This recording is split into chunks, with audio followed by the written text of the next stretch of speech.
Book 5, Chapter 1. I walked through the aisles of the general store with a purpose.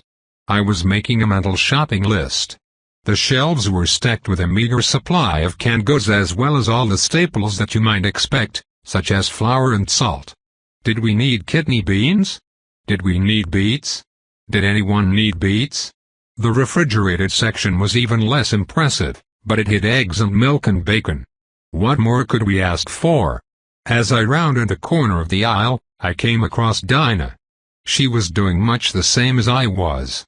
We made eye contact and didn't say a whole lot. "They have a lot of really old candy," was the only comment she had. I nodded. We heard a noise from somewhere beyond the refrigerated doors at the back of the store. It sounded like a scream. We couldn't see what was happening because the glass of the refrigerated unit was fogged over, but there was a single handprint visible and conspicuous.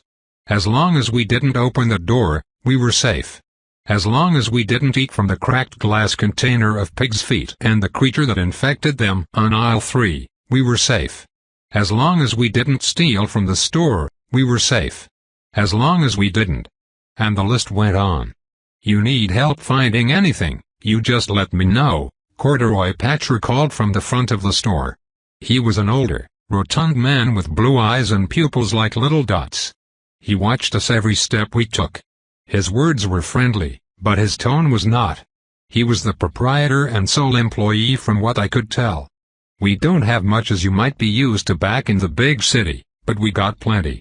We got all the family needs," he added. He was right. He had everything we needed at that moment. He had very little of what we wanted, but we weren't in a position to complain. You would think that in a haunted world based on horror movies, death by hooks or teeth would be the biggest worry, but it turned out that death by slow starvation was a bigger threat once you started to get the hang of things. Sure, if you went into a storyline, you could eat your fill, but as soon as you got to the end of the story, your body would reset to being hungry again. It was a small price to pay for healing all your injuries, but it presented a problem. The only way to create a sustainable base of operations was to find a source of food that could keep players sated and satisfied when they weren't out on storylines. The vets, when we got here, had it all figured out. They could go clear a storyline at Eternal Savers Club and then load up shopping carts to take back to Dyer's Lodge. Even when we were trying to outlast an apocalypse, we never went hungry from their stores of food at the lodge.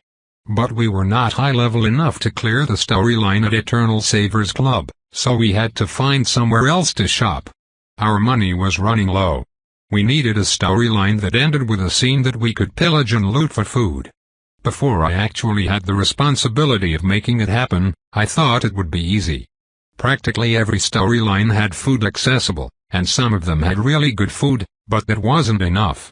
You needed that food to be accessible to be looted after the final battle, where most stories no longer had food available. Normally, all that was left at the end of the movie was destruction. We were in luck, though. The Carousel Atlas contained all the solutions that players from years past had come up with for this very problem. Easton Carousel General Store was a great place to loot. Sure, the pickings weren't great. Of course, the food was old. Not old as in expired, but as in the type of food they ate in the "70s. All we had to do was clear one of the 3 storylines in the surrounding area, and then we could raid this general store to stock our pantry for weeks. We just had to make sure all Corduroy Patcher bit the dust by the end of the story. The question was, what were we going to take when we got here at the end? That was today's mission. To get a list of what was offered to make sure that the storyline would be worth the risk. As I looked at Dinah, we both nodded in agreement that this place would do very well. We couldn't keep spending our money at the restaurant downstairs from Kimberly's loft. As we walked around, Dinah kept picking things up off the shelves to rile up the storekeep up front. Maybe she was messing with me. I couldn't tell. Of course, she put everything right back. I cracked a smile, hoping that would satisfy her and she would stop with her little game. It was my fault, really. I had told her specifically not to shoplift because that would trigger one of the many omens in the store. She might have taken it personally, but really, I was talking about her stealing trop, which only worked in the storylines. I wasn't going to cause a fuss about it. Corduroy Patcher was, though. "I can see what you're doing back there," the man said. "I ain't nobody's fool." He stared us down like we were trying to rob him blind. To be fair, we were going to rob him blind, just not yet. I went to the back cooler and avoided the glass window to the refrigeration unit with the handprint. I grabbed an ice-cold glass of some off-brand cola and walked to the front of the store. There was one good thing to say about Easton Carousel. The prices were cheap. The shopkeeper eyed me up and down and sneered at my hair, which desperately needed a cut. Fortunately, most of the length had disappeared whenever we finished the die-cast storyline and my body was reset. "You folks are from the city, I can tell," he said. I nodded. "Downtown," I said, confirming his suspicion. He was just an NPC as basic as any other. "People often forget how different Easton Carousel is from the big city," he said. "It's a million miles away. My family's been here since the First War, and we're going to be here till the last war. Nothing ever changes over here, and we don't need any of your nonsense." He took my soda, popped off the cap, and handed it back to me. I was glad that Easton Carousel wasn't actually a million miles from the carousel downtown. We had to walk, after all. "Oh, don't worry," I said. "We're on our way out of here." A glance to my right showed me that Dinah was looking at me with some urgency. As I glanced at her, she deliberately moved her eyes down toward the shopkeeper's hands. One of them was under the till. "I'd best be getting back to the big city," I said and quickly moved toward the door where Dinah was. I glanced back to see what he was holding underneath the till. I saw the butt end of a shotgun. It was a sawed-off shotgun, though I couldn't actually see the barrel. It was called that on the red wallpaper. The only reason I could see it on the red wallpaper was because it had a trop. Silas Dearcon had created a throwline that was a lot like Carousel, but it didn't have items with tropes attached. Once we were out of his throwline, we saw them everywhere, though most of them were unobtainable. Unobtainable, that is, unless you beat the storyline they were part of. This one was particularly desirable. It had a criminal outsider trop called the Hidden Barrel that had a simple premise. If you hid the gun and aimed it at an adversary, the gun would go off if they started to attack you. This was a staple of crime dramas. An instant shotgun blast to any enemy who crossed the line would be very useful. As we left the store, I said, "Nice catch. We're gonna have to grab that." One more thing added to the shopping list. "We could keep it by the front door just in case," she said. "Probably won't need it, but it'll make us feel a lot safer." "Well, it'll make Isaac feel safer." I nodded in agreement. Outside, Antoine, Kimberly, Cassie, Isaac, and Bobby were waiting. Because of all the omens, we didn't want too many people in the store. "Looks like a good target," I said. "Did they have produce of any kind?" Kimberly asked. She had put on her sorority president hat and was doing her best to make her loft livable. "Sure," Dinah said, "but they cooked it all in tiny tin cans so that it'll last decades." Kimberly was dejected. Grace's home cooking with fresh vegetables was just a dream at this point. "All that matters is that they have enough food so that we don't have to keep going on storylines," Ant-Man said. "Sounds like a success. So I guess we're doing the storyline you picked out?" he asked, looking at me. "The final straw," I said. "Can't wait." But I would have to wait because we still had planning to do. But of course, if we were going to do a storyline in Easton Carousel, we might as well take a look at it while we were here. It was easy enough to find, just a few streets down from the general store. The flyers started with one being placed on a telephone pole, then another on a chain-link fence with a barking dog behind it, and then there were more on a wooden barricade that blocked off a long gravel road. And then more on every surface that a poster could be placed on. A hurricane of them blew down the street. "Looks like you've already been cast, Dinah," Antoine said as we looked at the posters. He was right. The missing poster wasn't like those you would find for players who had died in storylines. It looked like a real missing poster. It showed a picture of a young girl staring innocently at the camera, wearing a dress and a white long-sleeve shirt. Her name was Tamara. Tamara Kano. Unless it was a huge coincidence, it would seem that Carousel intended for Dinah Kano to be Tamara's mother in the story. "It's like it's mocking me," Dinah said. We stood there silently contemplating whether there was any possibility this wasn't meant to mock her at least a little. Carousel had mocked my dead loved ones. It had no reservations about rattling its players. "You were probably asking for it with the tropes you use," Isaac said. Cassie elbowed him in the ribs and whispered something sharply in his ear. He wasn't exactly wrong. Dinah had a background trop called a haunted past that she always combined with encouragement from beyond, which allowed her to speak with her dead loved ones. If Carousel was going to pick one of us to have a missing daughter, it would be Dinah. I didn't know if there was any greater meaning to that. I didn't know if Carousel was doing it because Dinah's son had died in real life. All I knew was that we now had one piece of information we didn't have before. When it came time to plan our run of the final straw, we would be more prepared because of it. "Let's get out of here," Dinah said. Her mood had soured, which was a bummer because it had just begun to lift in the days since we finished the so-called tutorial. I just hoped that she would be able to play the grieving mother when the time came. Chapter 2. The storekeep might have been right about Eastern Carousel being a different world. This part of Carousel was trapped in a perpetual autumn, and unending harvest. All the trappings of the fall season could be found on the homes and in the fields as we walked toward Bobby's claim. His writ of habitation had given him access to a small cottage rented from a farmer. It wasn't until we got to that farm that I realized how odd his little home away from home was. Where the rest of Eastern Carousel was filled with golden and amber hues, the farm where Bobby's cottage was built remained green and full of life. They grew pumpkins and squashes.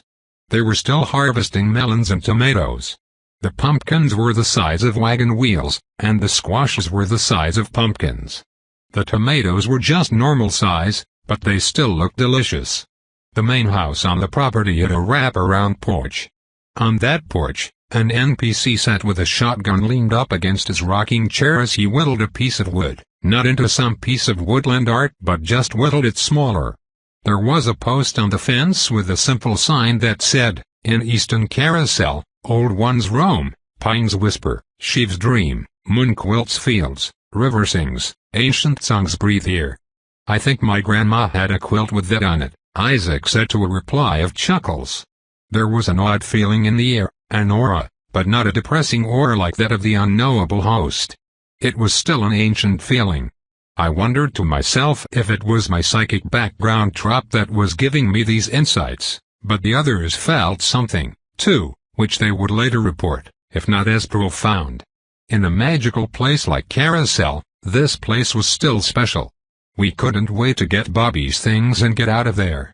Bobby's writ of habitation meant that he could alter the premises of his base. Practically, this meant he was going to gut it of everything we might need, and we were going to lug it back downtown to Kimberly's loft.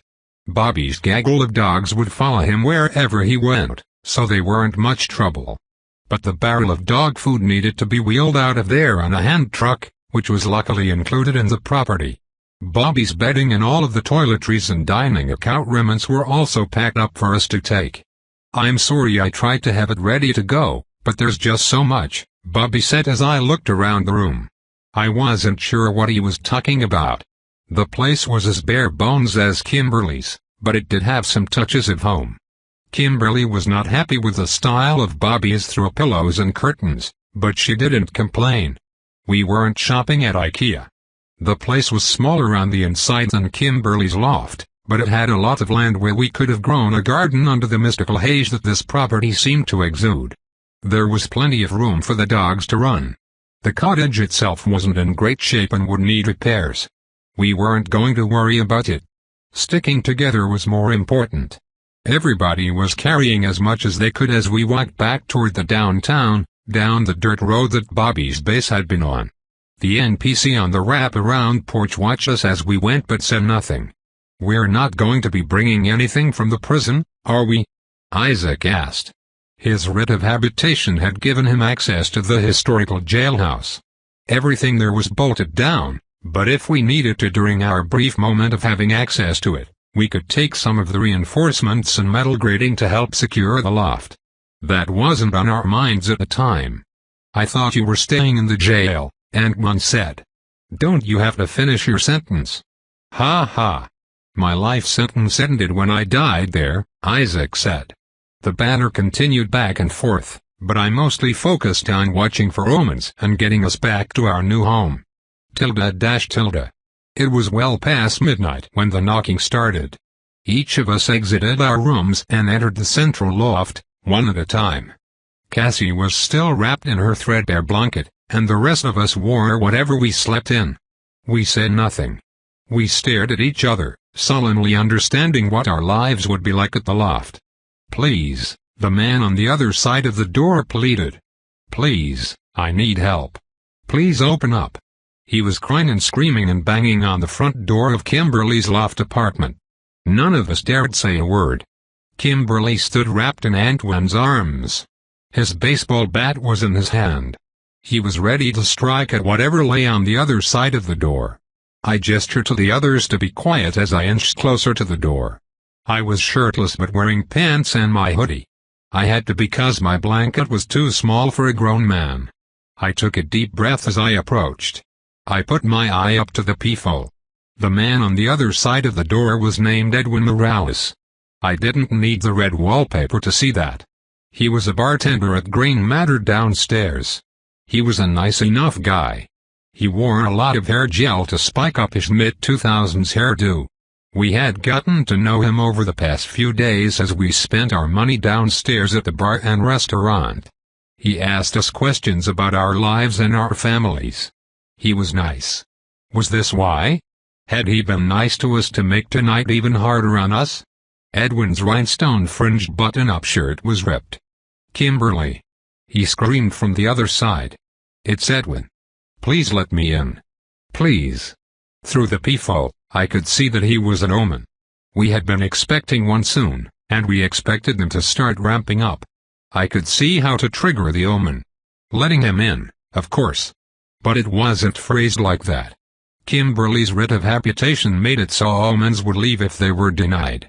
The red wallpaper revealed that he could be denied entry by telling him to leave. That meant that each omen that appeared required some special variation. Locking the door would not be enough. I took in the air to try and yell at him to run him off, but I thought better of it. We had a plan for this. I turned to the others. "Isaac," I whispered as I gestured for him to come closer. "You're going to be doing this when we're on a run," I said quietly. "Take a shot at it." I stepped aside so that he could get a view through the peephole. Isaac had a scouting trap that would allow him to spot omens. His was called "How Is This Normal?" and it required him to call out how an omen was unusual to get info about it. One glance woke him up quickly. "Come on, guys," Edwin said. "I can see you looking through the peephole. Please let me in." Isaac thought for a moment. "Why do you keep looking to the right?" he asked. "That's strange." Sure enough, it was strange.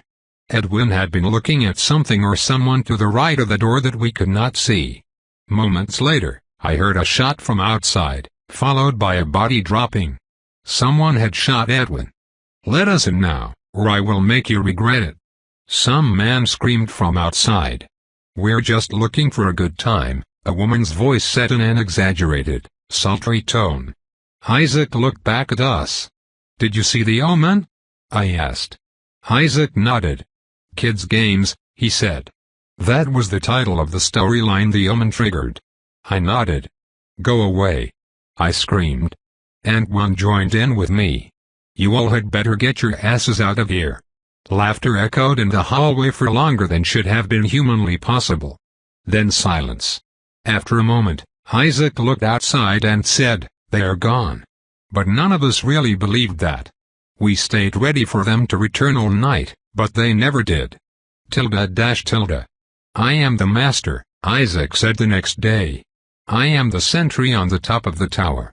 He stood on the astroturf at the top of the building, his eye firmly planted on the telescope that had been included with the loft. He swerved it from side to side as he watched for omens. A sentry stands at a gate, Cassie said. Your lookout. Lookouts stand at the top of a tower. Isaac laughed. I was a sentry last night, Isaac said. Last line of defense. Cassie rolled her eyes. The roof of Kimberly's loft building was clearly a part of the bar downstairs originally. Her writ of habitation had given us rights to it, but it was clear the place was some type of rooftop bar once. Half of the roof was built out like a deck so that patrons could get a good view of the city. The other half had a mini golf course that would make Happy Gilmore nauseous, with its twisting tubes and spastic fountains. It only had 3 holes. There were also beanbag toss and axe throwing setups, but no axes to throw. That was a cheap omission. Kimberly laid out in the shade of a large black net that covered much of the decking. You really think dogs could be happy up here, Bobby? Antoine asked from his place behind the bar. There was a little bit of alcohol but not much else. I found cutlery. He cried out. It was a big deal. We needed to make an inventory of everything we had available to us. I think they love it. They have room to run and they can stay in the snow cone shack, Bobby said, pointing to an empty snow cone hut that had been used to make adult snow cones. It didn't really have much other use, but there it stood, insulated and ready for a pack of pups. We also had a nice grill to use. It even had a propane tank with a trop. Backyard Bum was a brute bruiser trop that allowed the large but portable tank to blow up based on a player-set fuse and deal a lot of damage. In movies, you would see muscle-bound characters chuck these things into zombie hordes. They could definitely clear away some enemies. That was a nice thing to fall back on, at least. Hey, Riley, Kimberly asked. Have you talked to Ramona? She's not still in her room, is she? She doesn't want to talk, I said. Unless we agree to reach out to Silas Dearcon to join his through line, she won't have anything to say. It's just that you were closest to her and she needs to know we are still thinking about her. We don't want her to disappear. You know, Kimberly said. Wait, I was closest to her. She wasn't close to anyone. The guy talking to his pocket is back, Isaac said, looking down at the street. Bet he's going to make a run for the door sooner rather than later. It was nice to see Isaac taking his job seriously. There's something else I saw, he said. A few blocks down, at the park. There's a red wagon. I figure we could use it, you know, for groceries. That was an interesting idea. Let me see, I said. I took the telescope and pointed it where he told me to. It was a humble wagon. It would definitely make transporting goods easier. I let Antoine get a look. He was apprehensive. I could tell.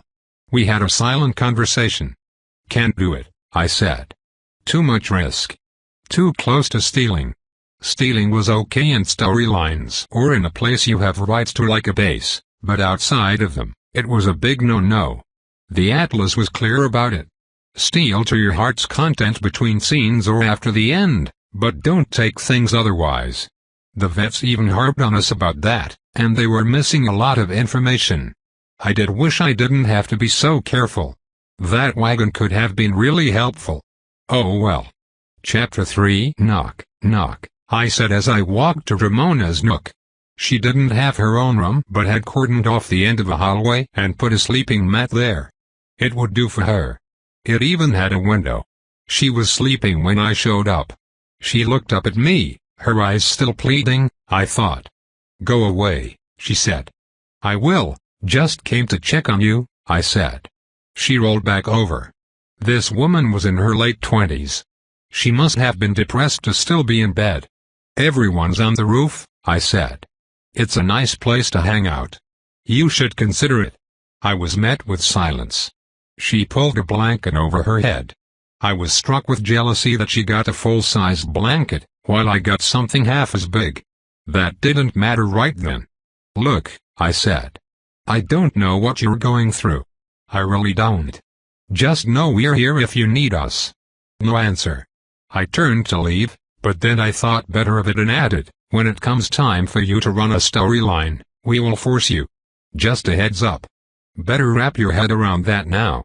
We don't have a choice. Adeline had said that to us back at Camp Dyer. You can't let new players start to believe they can sit the game out. You have a choice, she said. She didn't elaborate. I left. We had a run to plan. She needed more time. Hello, Kimberly said tentatively. I'm looking for a cell? I don't know the last na. Kimberly, babe. A voice called from the other end of the line. Don't you know your agent when you hear his pipes? Whoever this Sal guy was, he was a heavily animated character. I have been waiting for you to call me for ages. We have so much to talk about. Are you still in that dingy loft in the downtown area? Well, I know of a gig that pays pretty well and it's a 5-minute walk. Can you believe that? A 5-minute walk. It's a nice, actiony, sexy summer flick with zombies at a health spa. Isn't that a riot? Best yet, I think I can talk them out of making you do the nude scenes. Of course, you'd have to get a body double, but that's a small price to pay for your modesty, right? Kimberly sat slack-jawed as she listened to her fictional agent talking 100 miles a minute, but then she got herself together and responded, No, Sal, I'm not here about that. I actually have questions about a different job. Do you remember the final straw? We had no idea how her trap worked. It was all part of the experiment. The final straw, let me see. Oh my gosh, the final straw. You see, I knew that you would love the final straw. It is perfect. It's what they call a career maker. I'm looking at a script here that could get you an Academy Award. Do you understand that? It is excellent. Kimberly looked at Aunt One and me incredulously. All right, just let me get my notes, dear. It'll take me just one more moment. Oh, here they are, right on top. Because if you take this role, Kimberly sweetheart, you're going to be right on top. You say that about every role, Kimberly said, trying to play along with the gimmick of the trop. And have I steered you wrong yet? This one though, this one is going to set you apart because, get this, my dear, you will be the main character. Your face will be on the poster of the final straw. Picture this, a young, eager detective hell-bent on saving a missing girl in some hick town out east. Huh? You like that? Well, of course, you won't actually be a detective. You're actually a reporter. But I think that's just as good. The energy and enthusiasm was funny. It felt like a person playing a character. It took everything not to laugh even when we were talking about a murder game. Tell me more about my character, Kimberly said, holding back a laugh. I just want to see if it's something that I could picture myself doing. What do you need to know? She's brave, she's beautiful. If I were 10 years younger and a woman, I would play this role in a heartbeat. She's inquisitive, but it's not her hard qualities that make her so special. It's her soft-heartedness, it's her compassion. Oh my God, this character, Kimberly, this character. What's the pay like? Kimberly said, shrugging her shoulders. Standard pay. The real pay is an exposure. This is going to tell the world that Kimberly Madison is a player in cinema, that she is not just some pretty face stripping down in the showers, that she has something to say, that she can carry an entire film on her shoulders. When have I ever played a character that's stripped down in the showers? Kimberly asked. Oh, it's an expression, honey. I would never say something like that about you. It's just people, they talk. You know how it is. This business is ruthless, ruthless. Kimberly shot a glance at me because I would know whether or not Carousel had snuck in any nude scenes involving her. I shook my head. This Sal person was just being a character. I had never seen a player portrayed as nude. NPCs, on the other hand. Either way, I've talked to the studio and I've had them put in your contract that you don't have to do anything you don't want to do when it comes to the lasciviousness that is often in this genre. And of course, they went along with it. You're Kimberly Madison. You were the star of the diecast. You've earned your place and they know it, sweetheart. Eight of us sat around the table and tried not to laugh as Sal, Kimberly's fictional agent, gave her information about our next storyline. She had recently been awarded a scouting trap called Just Ask Sal that let her talk to her agent about storylines as if they were movie scripts that she was signing on to.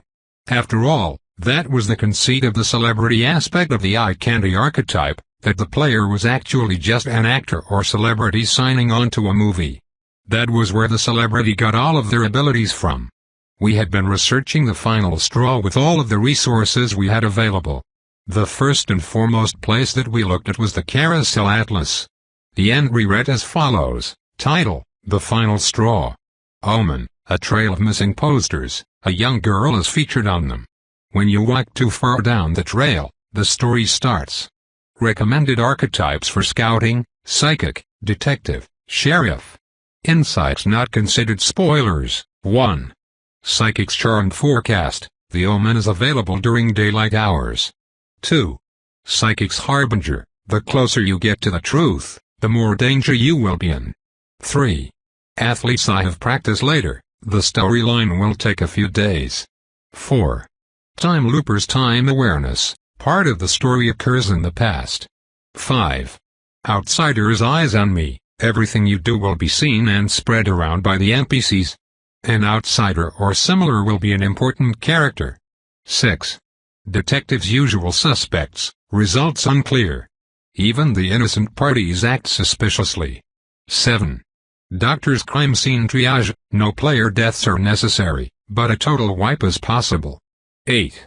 Sheriffs: deputized. A police officer is a playable character. Usually a fighter, not a sleuth.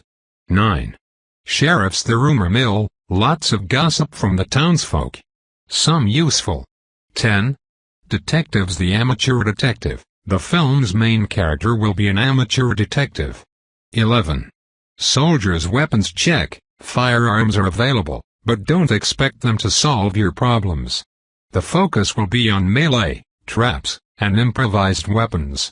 There was a host of information about the storyline that we could use to decide our builds and plan our run. Now, all we had to do was use our own scouting tropes to fill in the cracks and make sure we had all the information available. I'm telling you, Kimberly, the industry is dog-eat-dog. You gotta be willing to rise to the occasion, and I think that you can do that with this story. It's got heart. It's got a mature ending. You know how I like a nice bleak ending? That's not to say it'll be bleak because of you. I'm sure that you'll do wonderfully. Can you tell me about other characters that'll be in the story? Kimberly asked. Just so I know whether or not I fit into it. Oh, of course. This is a story with lots of subtle acting, lots of subtlety, not like a lot of the stories that you see around with their screaming cheerleaders and the angry boys wearing masks. No, this is a mature script. Like I was saying, you have police officers risking their lives to figure out what's going on and to save the day. You have townspeople who are nosy but want to help, more or less, in their own ways. You have a mysterious figure, a scarecrow, Kimberly, a scarecrow who is haunting the entire thing and taking lives. That was a little vaguer than we had hoped, but perhaps asking about other characters was a bit out of the purview of this drop. Do I have a romantic interest? Kimberly asked as she looked over at Antoine. They had been romantically involved in every storyline they had been in, whether it made sense or not. Oh honey, you do not need to be with a man in every single storyline. This one is about you trying to help a little girl. Do you really want to cut back to some scene about you making goo-goo eyes at a smoldering, damaged man? I mean, I get it, Kimberly. The gun and the badge can be very attractive in a man, but at some point in time, you have to stand on your own 2 feet or you're going to get typecast and not in the way you hope. This is your chance to show that you can be the one who wins the fights, that you can outsmart the enemy, that you can trap them, and that you can use your wits and your compassion.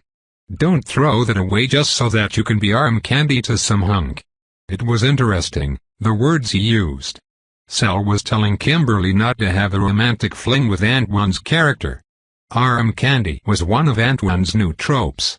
If he had a successful or otherwise desirable romantic partner, it buffed him. We had never considered how that might interact with the story at large. If Kimberly was going to be the main character, perhaps a romantic subplot would only undermine her. Of course, it was always possible that Sal was just being catty. I scribbled something down on a piece of paper and held it over for Kimberly to see. She read it and then nodded. Hey, Sal, do I have any allies in this story, or am I all alone? Well, there's allies and then there's allies. There are lots of people trying to solve the mystery, honey, but you are the main character. You'll get help. I believe that there are talks for your character's news producer to have a big-name actor take the role, you know, a real player in the industry. He should help you with the mystery. Or her. It could be a her, but let's be honest, they are not going to let two strong women headline a movie. The world ain't ready for that. We all looked at each other with a confused expression. It almost sounded like Sal had misspoken and accidentally gave away that the role of her news producer was a man and then tried to correct it. Of course, it was possible that itself was a ruse and that he was telling us the news producer role was for a male player on purpose, and the correction was just flavoring. This trop told a lot, but man, was it a lot to untangle. Anyway, Kimberly, tell me if you want to take the role. I will suggest for you that if you do, you should spring for the best accommodations you can find. Easton Carousel isn't exactly a tourist destination if you take my meaning. Ciao. Sal hung up the phone, and we just sat and looked at each other in the whirlwind of information he had given us. Chapter 4. No. Romantic. Subplot, I said as I wrote it on the piece of paper we were using to gather our plans on. And I think he was suggesting that I use the penthouse trop, Kimberly added. The note about accommodations was pretty clear. Right, I said, adding that bit. Sal had talked so fast and so scattered that I feared I might have missed some of the actual clues he gave Kimberly. So I gather from the Atlas entry and Sal's advice, that Ant 1 will be a cop, you will be a reporter, Dinah will be the missing girl's mother, and I will be your news producer, I said as I went over my notes. Anybody got anything else? Isaac was the only one to speak. How does Sal know who is going on the storyline? I mean, he just assumes that Ant 1 will be there and that you, the filmmaker aspect, will be the news producer. What if you two just don't show up? Isaac questioned everything. It wasn't a bad thing. Tropes always make assumptions, I said. Even I don't like it here. Trop makes assumptions about who will be on my team. Speaking of, when we were looking at the Omen, it said the difficulty was I'm getting goosebumps, but that was with 8 of us there, so it will probably be a bit harder than that with fewer players. The final straw had been offered to us before on the jobs board where we found the subject of inquiry storyline, but that must have been a different version. This one seemed harder. Location Scout told me the movie would be shot all around Easton Carousel, I said. There were no notable hidden locations or anything. That's good to know. Makes sense, Ant-Man said. A missing child would involve a wide search. I could see the story going anywhere. I nodded. My lifting the veil of silence trop never activated while we were over there, Kimberly said. That means the enemy does not target women specifically. We already knew that, though. It's Benny. You had a much more pleasant experience with the Scarecrow than some of us, Dinah said. Of course, my experience probably doesn't mean anything. When we played the final straw too, Dinah had dared Benny to kill her. He obliged. Meanwhile, Kimberly and I got out without a scratch. Benny picked favorites, only killing those he believed were worthy of death based on his own judgment. Atlas says no deaths are required, Kimberly added. Thank God. That means no looks don't last, and no death watch, right? I thought for a moment. Yeah, I said. If we can't walk away unscathed, we should try it. We shouldn't plan on dying if we don't have to, Ant-Man added. We were in agreement. Okay, I said. Cassie, did you get any readings? Cassie put her fingers to her temples. Her eye block trop was proving difficult for her to activate on command, but that was probably built into the trop. I sense the supernatural, she said. The supernatural? Isaac asked with a smirk, in the storyline? I wonder if the flying scarecrow knows. Cassie glared at him. Let her work, Ant-Man said. And she did, but with little success. I'm sorry, she said, as she realized all eyes were on her. I'm just not getting anything. Take your time, Kimberly said. We aren't in a rush. Just get to know your trop. Cassie went back to her meditation. We stared. Maybe we should leave, Isaac suggested. I wasn't sure if he was being a jerk or if that was his legitimate suggestion. Cassie was wearing her emotions on her sleeve for whatever reason. I'm trying, I swear, she said. I'm not normally this stupid, I promise. She squinted hard. No one thinks you're stupid, Kimberly said. Isaac looked like he was about to say something, but Antoine stared him down. Cassie, I said. You're putting a lot of points in Moxie, I notice. I'm supposed to, she said. The Atlas said so. I know, I said. I'm not criticizing that. It's just, putting in the stat points isn't the whole picture. Moxie is about performance. Maybe if you actually try to play it up, it might work better. Like when you use the Anguish ability. My meager experience with psychic power might have been coming in handy. She nodded. Her fingers came down from her temples. That's easier because the pain kicks in and I don't have to pretend so much. She took a deep breath and lifted her hands. I see, yes, I see. There is a presence, she started to say. Whatever her I'm blocked drop was meant to do, it hadn't kicked in yet. Isaac got up from the table, hiding a giggle from Cassie. It was for the best. Eventually, with lots of flailing and attempts to tap into her abilities, she succeeded. They're angry. Cassie screamed. Tears started flowing down her face. Her power was working. They don't like me looking, the spirits. They don't like me looking. Keep looking, Cassie, Kimberly said. What do you see? I'm blocked was all about opposition. It was designed to detect opposing spiritual forces. There is great magic at play. Forces that ought to be left alone. They're angry and they want blood spilled. A child of the earth, life endangered, heartbroken. Someone violated the sanctity of that land. You are old, but we are older. Cassie stopped talking for a moment and then, in a soft whisper, said, your choices transform you. What will you become? In a split second, Cassie's head was thrust downward and hit the table before we could stop it. We crowded around her in concern. Oh my God, Kimberly screamed. Cassie? Isaac screamed from across the room. He ran to her side. Cassie, are you okay? For a moment, there was silence. Then, she moved. She looked up, a lump forming on her forehead. I can't see any further, she said. I'm blocked. And so she was. Tilde. Kimberly reminded Cassie of how well she did for hours after that. Her vision had been chaotic and had certainly set the tone for the storyline we were about to take part in. Sal's information almost made it seem light-hearted, if only from his humorous way of speaking. Cassie's vision spoke of anger and retribution. I had always wondered what Benny's deal was. We have to talk about the thing we all already kind of know, Ant-Man said. We have to talk about who is going. I think Kimberly should go.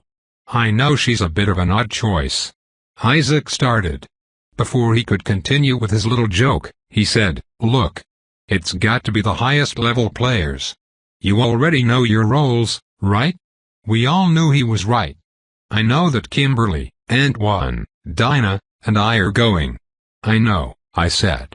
But someone has to point out how we are the only ones with rescue tropes. If we die, Project Rewind is a failure. No one can save Anna and Camden. No one saves the vets. We took a moment for that to sink in. We don't have a choice, Ant-Man said. We are the best players for this storyline. What about Bobby? Kimberly asked. He's got a high level. Why aren't we considering him?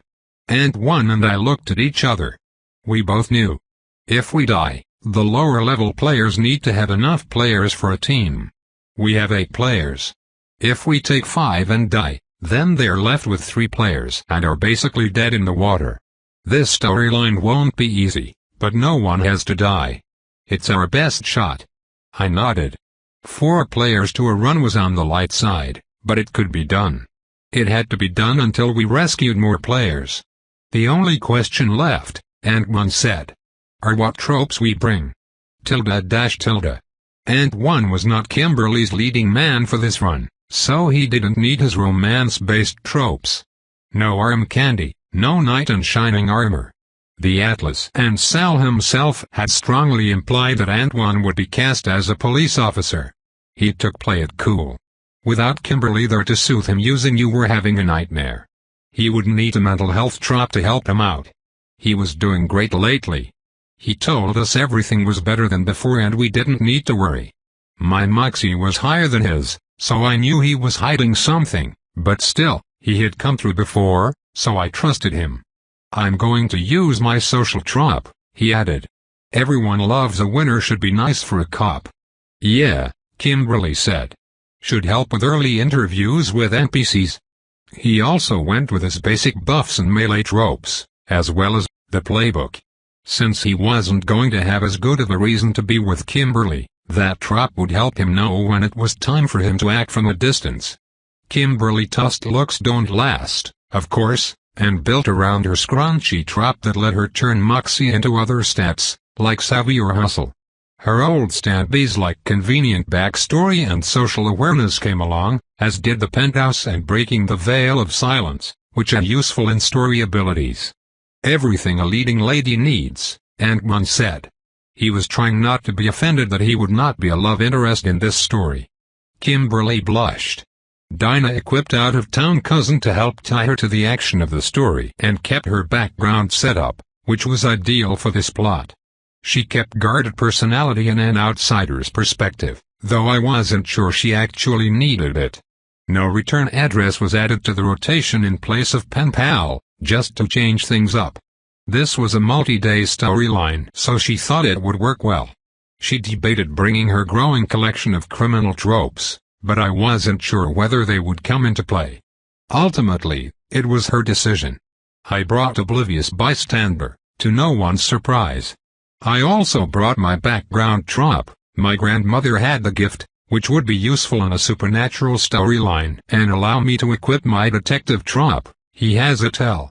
If we were not using Deathwatch, I didn't need Director's Monitor or many of my Deathwatch tropes, but I brought off-screen death so I could still work from the sidelines if necessary. Raised by Television made a return to the rotation, as well as the dailies. I didn't know how much help it would be to see the raw footage, because I didn't think Carousel would give away too much, but I needed to practice with it. The insert shot made a return, as did Escape Artist and, of course, Trop Master. There might be a day where I would not use Trop Master, but it wasn't that day. We chose a lean, simple, flexible loadout for outing. We didn't want to mess with the plot too much and we wanted every player available at all times to help.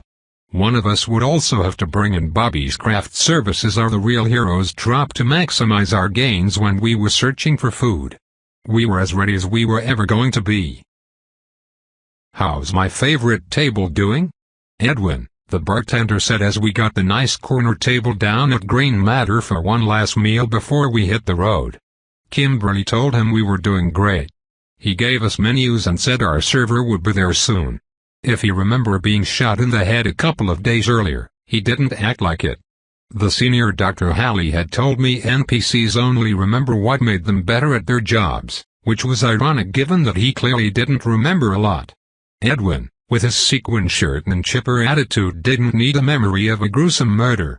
We ate our steaks and veggie bowls. We even laughed, though that might have been helped by the drinks. Things felt normal, even as a hyena person salivated at us from outside the window. Kimberly's writ would keep him out, along with all of the other dangers. We bought Ramona some grilled skewers. That was the traditional present for someone who just found out their life was a lie and they were just being used as some narrator's pawn, right? This was going to be a storyline where we made no mistakes. We were going to get in, play our parts better than we had ever done before, and bring home the bacon. Edwin brought us more drinks. We laughed more. Isaac was funnier when we had been drinking. We took deep breaths and tried to stay in the moment. Because soon, we were going to be fighting for our lives. But, hey, that's every day in Carousel. Chapter 5. Antoine Stone is the athlete. No aspect has been chosen. Antoine has a plot armor score of 26, metal of 7, moxie of 4, hustle of 5, savvy of 3, and grit of 7. Current trop limit, 9. Jim Rat buffs Metal and Hustle by revealing athletic backstory. It's part of the uniform gives him higher metal when attacking with sports equipment. Brandishing a weapon is like a security blanket, buffing his grit and soothing his and his allies' fear. Swinging it will cause his opponents to falter, if only for a moment, based on moxie because of swing away. Off the bench, the player feels more rested for each scene they are not in. Eventually buffs Hustle and moxie. Better Make It Count greatly buffs the last round of ammunition the player has available in a fight. Everyone loves a winner. The user's character will have some previous success that endears them to NPCs. Failure reverses this. The playbook. The user would be able to see when it is their turn to act in an established plan. Play it cool suppresses mental drama if the user acts calm and collected. He did not bring time out. Just walk it off. Knight in shining armor, you were having a nightmare. Reload after cut, a race against time, coyote in a trap, bad luck magnet, in bed by 9, an arm candy. Tilde. Kimberly Madison is the eye candy. No aspect has been chosen. Kimberly has a plot armor score of 26, metal of 5, moxie of 10, hustle of 5, savvy of 1, and grit of 6. Current drop limit, 9. Convenient backstory allows her to believably change her backstory to assist with the current task, buffing the relevant stat.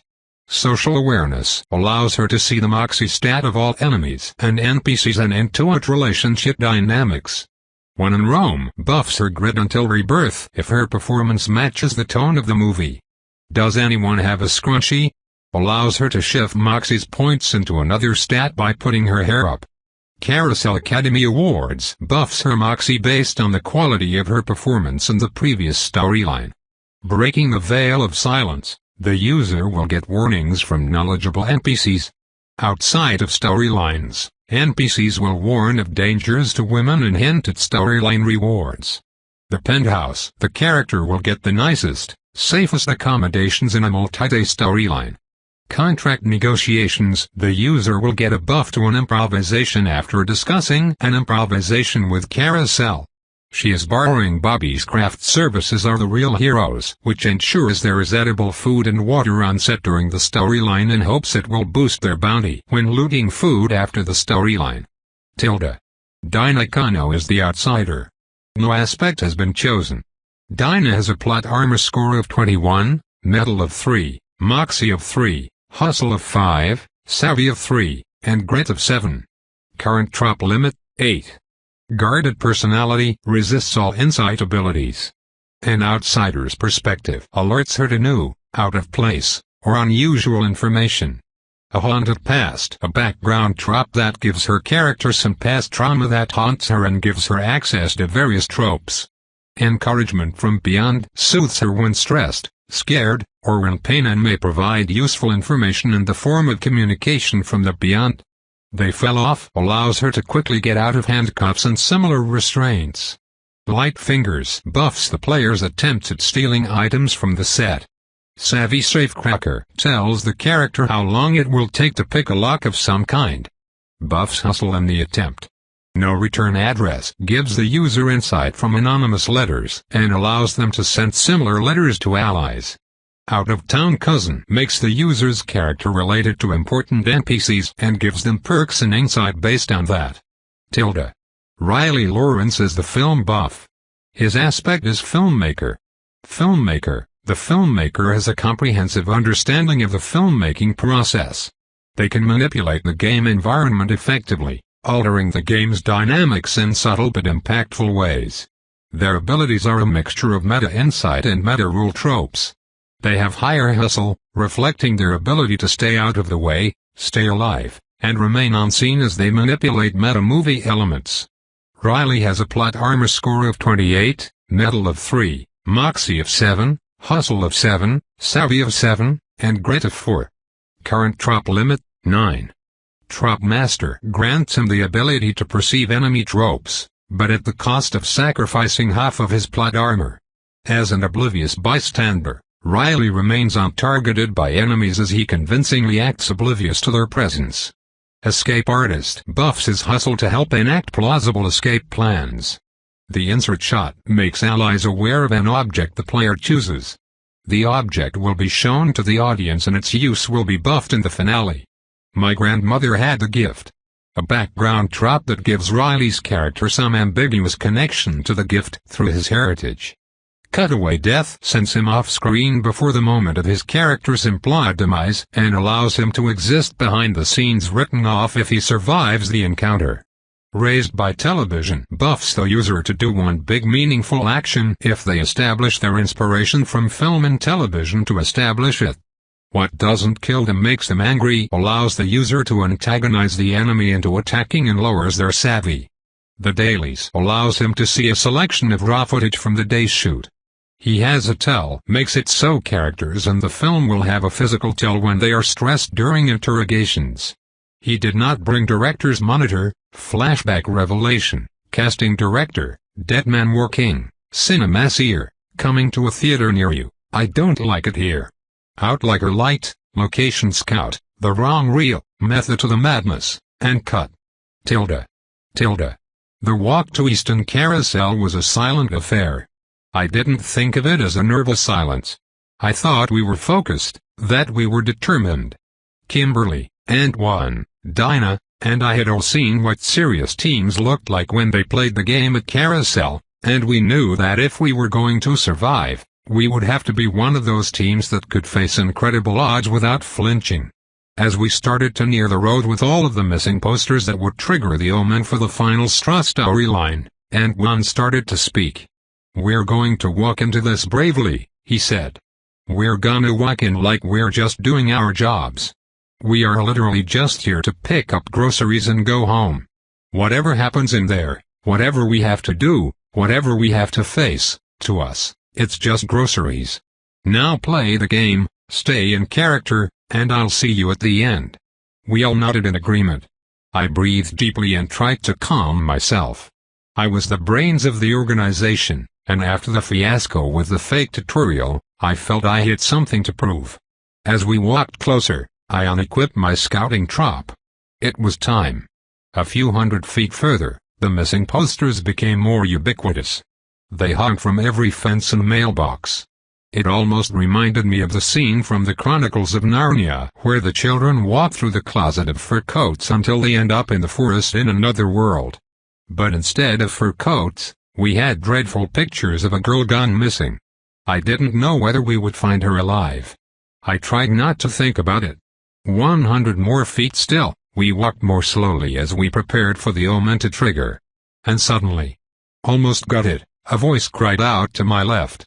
I turned and saw Kimberly standing next to a green sedan that would have been old when my grandparents were my age. Just a little bit longer. It gets a little finicky in this hot weather, a man said from under the hood. A quick glance at the red wallpaper told me that his name was Nick Ogles. I didn't know if that was his real name or if Carousel was making a joke. Just by glancing at him, I could tell that this scene took place in the 1960s. He wore muted colors and bell-bottoms, and his mustache would have been illegal in 2022. He was a basic NPC. He was chewing on something, maybe bubble gum, but I could never tell because he never spit it out. I just gotta give her a little love, he said.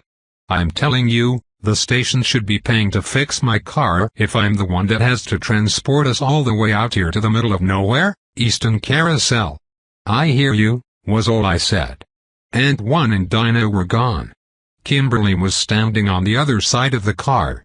Like Nick, she was dressed for the decade. She wore fall colors, a dark orange blazer and a maroon pencil skirt. The outfit was complete with a gold scarf, warm-toned beige tights, and a delicate assortment of gold jewelry. We made eye contact and quickly walked toward each other.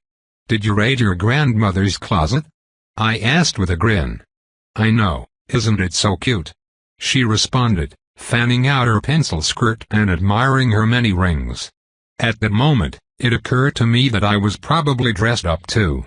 I moved my hands over my clothes and found that I was wearing a very 1960s business suit with a colorful tie and a yellow undershirt.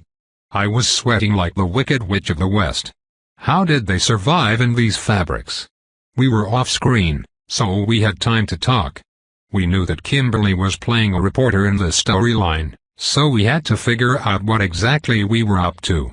I quickly started to rummage through the front seats and the glove box of the little green car. I found a town map of Easton Carousel along with a notebook. Kimberly had gone and grabbed one of the missing posters for the little girl from a nearby fence. The posters were not as comically overpopulated as they had been, but they were still placed desperately at every post and fence by someone searching for the girl. "Look at this. There's more on it than before," she said as she spread it out on the trunk of the sedan for me to read. Missing. Name, Tamara Kano. Date of birth, April 15, 1954, 12 years old. Last seen, October 5, 1966. Timeline, 2:30 p.m., Tamara left Easton Carousel Middle School, 217 Thurgood Avenue, Easton Carousel. 4:10 p.m., she was spotted near Harless Automotive on Best Street. Description: hair, dark brown. Eyes, dark brown. Height, 4'9". Weight, 75 pounds. Clothing, last seen wearing a yellow dress with white polka dots, white knee-high socks, black Mary Jane shoes, and red ponytail holders with small plastic flowers. Family contact, mother, Dinah Kano. Home street, Oakwood Drive. Phone, 555-667-5840. If you have any information, please contact Easton Carousel Sheriff's Department. Sheriff, Jonathan Miller. Phone, 555-667-9210. Address, 300 Jefferson Street, Easton Carousel. Any information can help. Please report immediately if seen. "Let's get to work," I said. My suit jacket had become my metaphorical bag of holding in place of my hoodie, and I fished out a pen that I had left there. "All right, let's see. The little girl leaves school on Thurgood Avenue, and she is next seen on Best Street," I said as I fanned out the map onto the trunk next to the poster. I examined the map of Easton Carousel. This map made it look like Easton Carousel wasn't just a part of Carousel but was rather its own small municipality with a few stores, a few neighborhoods, a quarry, a junkyard, and all the other things that you might find in a small rural town where the story took place. Her home was on Oakwood Drive, Kimberly said. I circled it and traced the most logical path between her school and her home. Well, if she was going home, there's no reason she should ever come near Best Street, I said. "Riley," Kimberly said, pointing to a nearby stop sign. Above it was a little green sign that said Best Street. We were, in fact, on the street where she was last seen. "I'm hurrying," Nick said as if we had just told him to start the car so we could leave. "I'm doing the best I can. I was hired to work cameras, not fix cars." "All right," I said. "If we're on Best Street and she was last seen at Harless Automotive on Best Street, I would bet that we're here to interview whoever saw her, wouldn't you say?" "That sounds right to me," Kimberly agreed. "I guess that means we need to figure out what questions to ask." We sat and took notes and came up with a few solid questions, most of which were more designed to elicit information than they were to present information on film as journalists might normally do. We continued to talk and prepare for the interview. I just wished we knew who had actually seen her. Our questions thus far were mostly things like, "Can you tell us what you told the police?" Which would probably be helpful, but still felt like too little. From somewhere in the car, there was a staticky sound, and then a voice, like that over an old radio, started to say, "The search near the brewery didn't turn up anything." Over. The voice sounded familiar, but the static made it hard to be sure. "Thank you, Officer Stone," the person on the other end of the radio said. "We'll keep that in our notes. Where are you headed next?" Over. "Next is the quarry, and then I'm off." Over, the officer said. It was Antoine. As we had predicted, he was cast as a police officer. "Godspeed." Over, the dispatcher said. On screen. Suddenly, we were on screen. I started with my prepared lines. "I'm telling you, Kimberly, I have a feeling about this one," I said enthusiastically. After this, There's going to be no more specials on hit and runs or fender benders or mysterious cables passing bad checks. With this one, we're actually going to help people. We find this girl, and I'm telling you, good things will follow. We'll be taken seriously as investigative journalists and we'll make the world a better place. It'll be just like in the movies. Riley, Kimberly responded, this isn't a movie. We're not here to be action heroes. We're here to help spread awareness about a missing girl. The truth is all that matters, not glory. I shrugged. A little glory, I said. Fine, a little glory, she said with a smile, but mostly we're here to spread awareness and to get the truth out. With that, the engine of the green sedan roared to life. Told you all I needed to do was tweak some things, Nick said as he closed the hood. Off screen. He had just started the car from under the hood. I didn't know enough about cars to tell if that was actually a thing or if it was just something you saw in movies. We climbed into the green sedan, and in a sequence so comical I almost laughed out loud, Nick drove the car approximately 500 feet over a hill, and we found ourselves next to a vast stretch of farmland. At the place where that farmland met the road was a building with a sign that said Harless Automotive. Next to it was a well-kept farmhouse. The viewers at home or wherever they were would never know that our destination was within working distance. As we approached, I tried to get a sense of the place. It was a humble and well-kept lot. I was used to seeing places like this run down and covered in rust, but not this one. This was 1966, and everything here was new and pristine. In fact, the only thing that was dirty was the coveralls worn by the balding man who stood outside the shop running a rag over the windshield of a wicked-looking car that could have been a cousin to the haunted car, Christine, of Stephen King fame. As Nick pulled his green car into the mechanic shop's lot, the mechanic turned his attention toward us with a sour look, as if the sound of the car's engine was causing his ears to bleed. Nick shut off the engine and we got out. Kimberly was the first to go shake the man's hand. Hello, sir. My name is Kimberly Madison.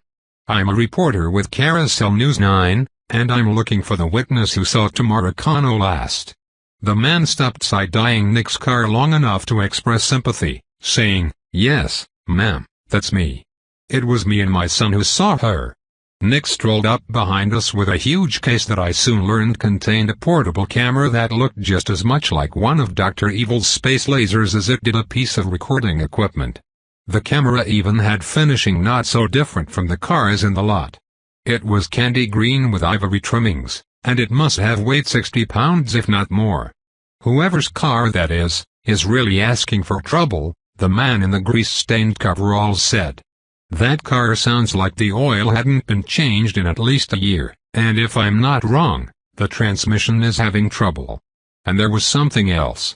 Something else, the man said as he tried to focus on his memory of the sound of the engine. Oh, I'll have to take a look at it, he eventually said. It's all going to tarnation. He turned back to Kimberly. You all are looking for that little girl? He asked. Kimberly smiled and nodded and went on to explain that they were trying to get the word out, much of what she had said to me, but I could see that she was at least a little spooked. So was I. The man's name on the red wallpaper was Benjamin Harless. The name tag sewn into his coveralls read Benny. Those were the same exact coveralls that we had seen flying through a cornfield, stuffed full of straw and being worn by a haunted scarecrow. Tobe continued. Thanks for listening.